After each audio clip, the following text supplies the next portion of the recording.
We have spent the last 4 videos breaking these models. We've injected them, poisoned them, and tricked them into revealing their secrets. Now, it is time to defend them. Welcome to Domain 3. This is the Blue Team module. Today we are building the shield. We are talking about Guardrails, Human in the Loop, C2PA, and the new defense stack you need to pass the exam.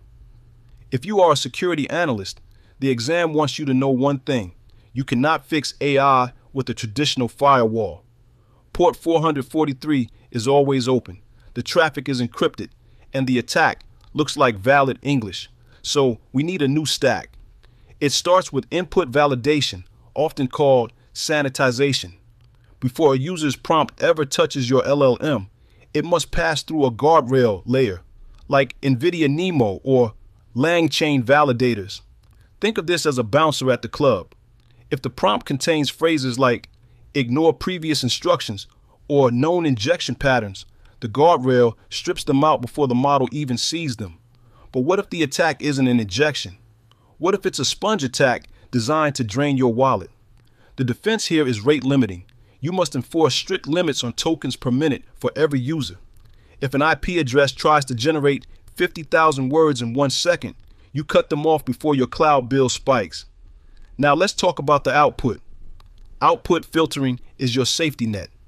We scan the AI's answer before sending it back.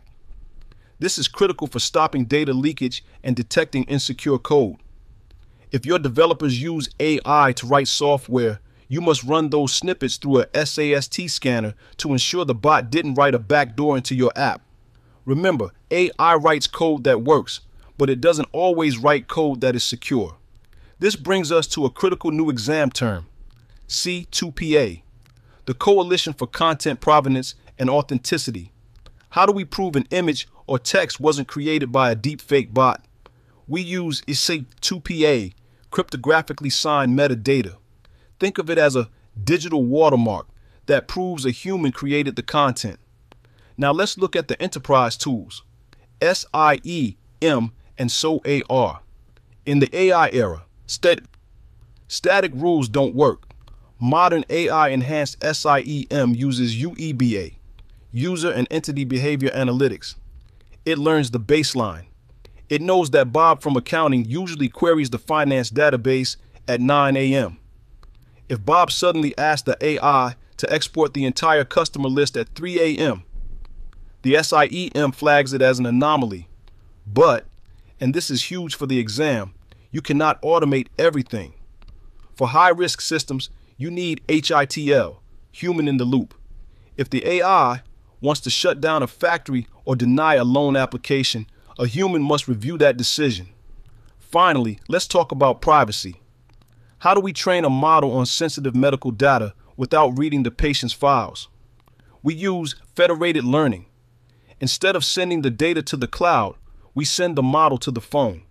The phone trains itself locally and only sends the mathematical updates back. The raw data never leaves the device.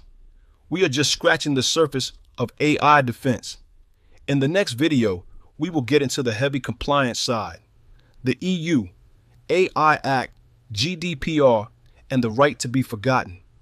If you're finding value in this Blue Team deep dive, check out the cheat sheet bundle below. It includes the new definitions for Federated Learning and C2PA we just covered.